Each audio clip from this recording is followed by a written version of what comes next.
యాత్ర కొనసాగుతుంది. మరికొద్ది క్షణాలలో ఇక్కడ శ్మశాన వాటికకు వెళ్ళే ఆస్కారం ఉంది. పక్కనే జగద్గిరిగుట్ట మెయిన్ రోడ్ నుంచి యాత్ర కొనసాగుతుంది.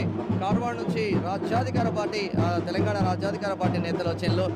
మా అశోక్ అన్న కూడా ఇప్పుడే వచ్చిండు. ఒకసారి మాట్లాడే ప్రయత్నం చేద్దాం అన్న. ఎట్లా చూస్తారన్న? ఇది చాలా తీవ్రంగా ఖండించవలసిన విషయం. ముందుగా సిగ్గు తెచ్చుకోవాల్సింది అగ్రవర్ణ పార్టీలు.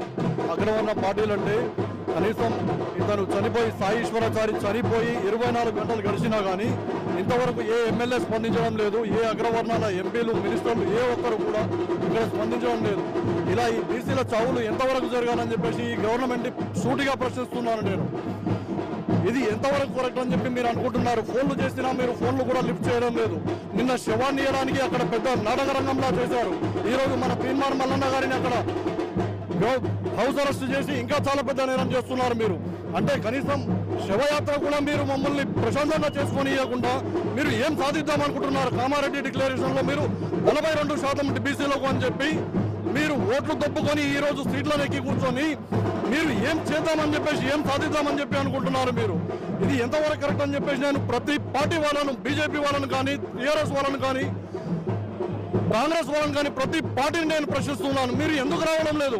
మీరు బీసీలు కాదా, లేక బీసీల చావులంటే మీకు ఎలాంటి సంబంధం లేదా? బీసీలు అంటే మీకు ఒక పురుగులా కనిపిస్తున్నారా? 70 సంవత్సరాలుగా జరుగుతున్న అన్యాయం ఇది ఇంకా ఎంతవరకు జరగాలి? ఎంతమంది బీసీలు చావాలి? ఒకప్పుడు శ్రీకాంతాచారి చావుతో కేసీఆర్ నీళ్లు నిధులు నియామకాలని చెప్పి ఆయన గద్దెలకి కూర్చున్నారు. ఈరోజు సాయి శంకరాచారి ఇతని చావుతో ఇంకా ఎంత బలిదానాలు కోరుకుంటున్నారు మీరని చెప్పేసి నేను సూటిగా ప్రశ్నిస్తున్నాను ఈ గవర్నమెంట్. ఇంకా రేవంత్ రెడ్డి గారు మీరు దీనికి పూర్తిగా బాధ్యత వహించాలని చెప్పేసి తెలంగాణ రాజ్యాధికార పార్టీ తరఫున నేను పూర్తి మద్దతుతో మీకు ఇది ఒక వార్నింగ్ లా అనుకోండి. మీరు దిగి రావాలి.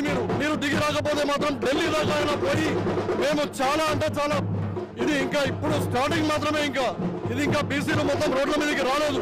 ఒక్కసారి ఆలోచించండి. 62% ఉన్న బీసీలు ఒక్కసారిగా రోడ్ ఎక్కితే మీ పరిస్థితి ఏంటో అన్నది మీరు ఆలోచించండి. ఇది మీరు ఆలోచించుకోవాల్సిన సమయం ఇది. ఇంకా మీరు ఏమాత్రం టైం వృధా చేయకుండా రండి. మీరు మీ వంతు సహాయం మీరు ఖచ్చితంగా చేయవలసిందే. ప్రభుత్వం ఇతని ఫ్యామిలీకి, సాయి శంకరాచారి ఫ్యామిలీకి పూర్తి మద్దతు తెలియజేయాలని చెప్పేసి నేను కోరుకుంటున్నాను.